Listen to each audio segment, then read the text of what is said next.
the News Channel 5 network, this is Morning Line with Nick Barris.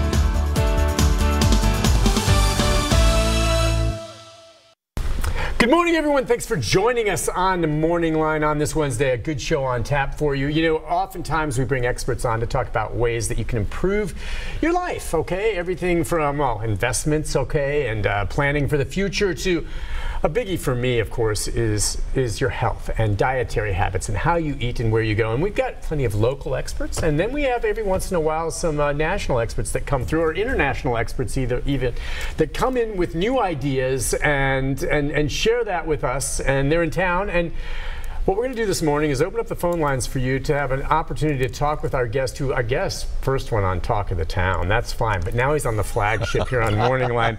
Dr. Tony O'Donnell is with us. Good morning to you, Irishman. Good morning to you. Thank you. Thank you. I mean, I'm not sure. I haven't been called an Irishman for a while. I've been called a tall 6'2" leprechaun. Leprechaun. I thought I'd say that because they're going to pick up your accent Ireland. Right off the bat. My voice today is a cross between Rod Stewart and Tom Jones, because I was at a big conference at the Bridgestone. What a place. Yeah. Nashville, amazing. 15,000 people speaking for 4 days. It was unbelievable. This was part of what? This was part of the Isogenics celebration, global celebration. They're an international company based in Gilbert, Arizona. They're now in 17 countries, and they bring health and wellness to the masses. They're absolutely amazing. So I'm part of that organization. I'm one of the speakers, one of the medical advisors, consultant to the company, and also I formulate a whole array of superfood plant-based products. Superfood plant, which is the rage right now. People hearing about that now. So you are a certified herbalist and a nutritionist. My mother would always say, my late mother said, "Don't you ever be boasting." So you're making me boast. Well, that's all right. I am an herbalist, nutritionist. I'm a naturopath. I also have my master's in psychology. You have a PhD, so you're a doctor. Doctor of psychology, doctorate in addiction, and I've written 15 books. So I've been going to school, as they say in Ireland. I've been going all my life. Okay, but then you come here to the States. All right, real quick, as you look at the United States compared to Europe, where you spend a lot of time. Yes. All right. What's the big difference here in terms of dietary habits, for better or worse, in this country? Well, we drink and smoke more in Europe. Okay. But you have more access to alcohol in this country because you're such a big country. Ireland is a mess, really, when it comes to its health. I was a sickly child, and this is one of the reasons why I got involved in this business in the first place. I grew up with bacon, eggs, and sausages and fried bread. A lot of Americans do. Yeah, I was always sick, always at the doctor. And aside from that, I watched a lot of friends and family members be really sick and die. I lost my father, my mother, my brother-in-law, my uncle, my cousin, my fiance. And I was scared. I will tell you, at 21 years old, I thought, I don't want to live this way. And you know, we ate a lot of potatoes, and that was the staple of our diet on a daily basis in Ireland.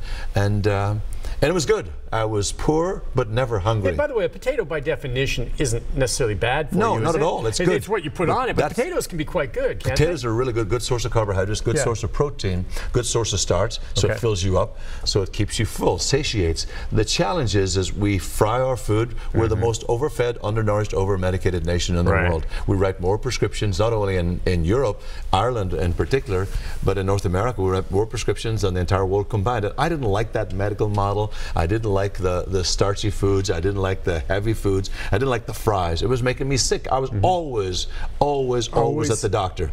Having nightmares from all these medications. And I thought, there's got to be a better way. And I tell my late parents, my wonderful, amazing parents in Ireland, I say, you know, I'm having nightmares. And they said, oh, okay, it'll pass. And that's what they knew. And that's all. I didn't know. And so I wanted to find a better way, and hence the reason why I became a naturopath and herbalist. I started to study what was in the land, how do we cultivate the land, how we can grow things naturally, holistically. I actually met a man who said, you should learn herbalism. And I said, what's that? That's like a foreign country to me. Sure. And so he said, that's learning about honoring Mother Nature, honoring the earth.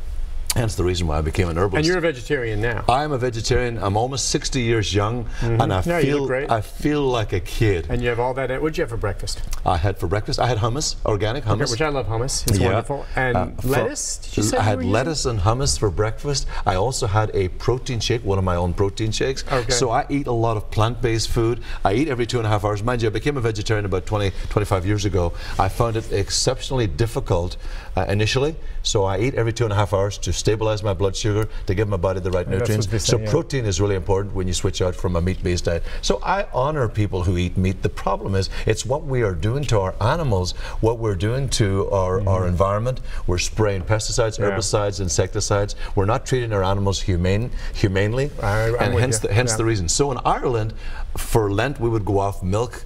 We'll go off dairy products, particularly cheese is huge in Ireland. And not that any of that is bad for you, it's just that we have done so much damage to our environment, to our animals, to our ecosystem, to our land.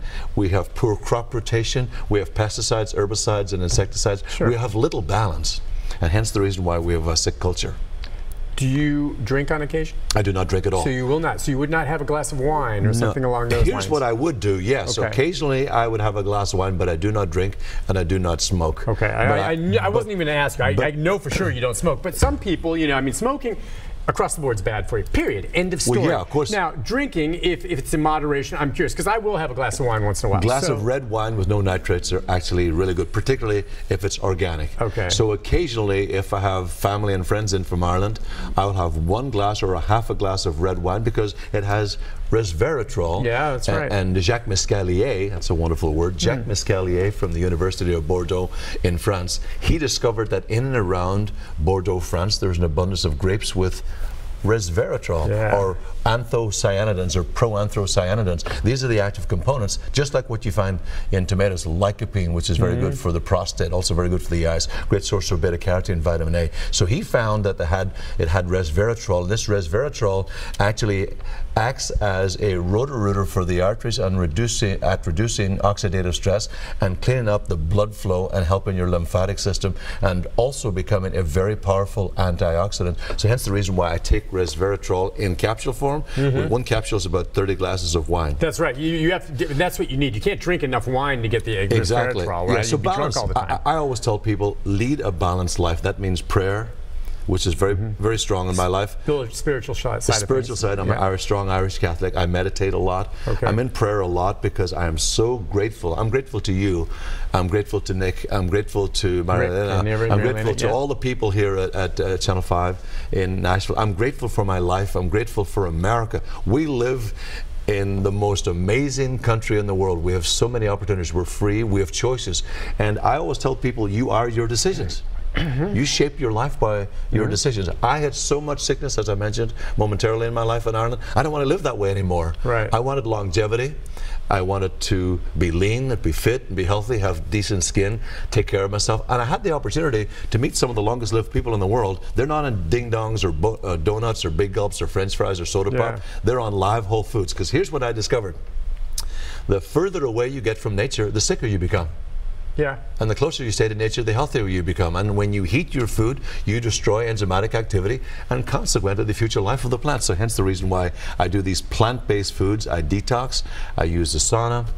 I'm in prayer and meditation. I'm thankful. And I'm sure you exercise. You look very fit. But I mean, but the bottom line on this, and I have absolutely no doubt, everything you've said, and we've had local experts come on, say I know it pays off, and especially down the road. But I guarantee you there's folks watching right now, and I'm not as, shall I say, dedicated to it as you are, and I'm 72.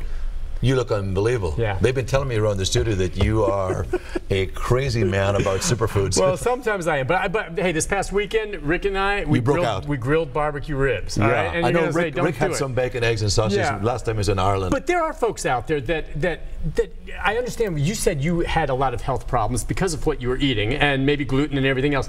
There are folks out there right now who do eat some of that stuff, but in general, right now, at least at their age, they feel pretty good. Yeah. They're not having the reactions that you did, maybe because you were more sensitive. Now, I do believe if they keep on that path, and I keep on that path as I get older, I'll pay for it maybe. But not everyone feels sick the way you did at an early age when you were doing this. And here's an interesting. But am I right? You were maybe more sensitive to it. Very sensitive. But what made me make this shift was watching family members get really sick, taking copious amounts of medication. So you saw what was waiting for you. I saw neighbors be at the hospital on a continuous basis, and I saw family members die. My father smoked 40, 50 cigarettes a day, died of coronary thrombosis, hardening of the arteries. That is caused by excessive amounts of saturated fat, trans fat. I saw my brother die recently of a heart attack, 40, 50 cigarettes a day. I saw neighbors and family members die, and I thought, man, I don't want to I just didn't want to live that type of lifestyle. I watched excessive alcohol, not in my family.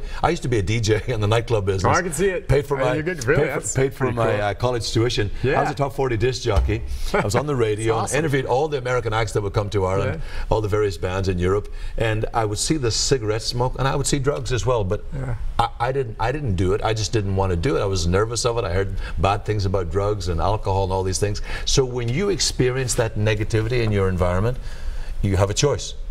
I said earlier, you are your choices. Either get involved with what they're doing and see how it looks and how the reaction is to your own body, or I do something healthy. And I just decided to go healthy and go the natural route. And now I get phone calls from Ireland saying, please send me on some of that green stuff. Please send me on the pond water. Show me how to detoxify my body. I've got gout. I've got arthritis. I've got pain. I've gained an extra 10 or 15 pounds.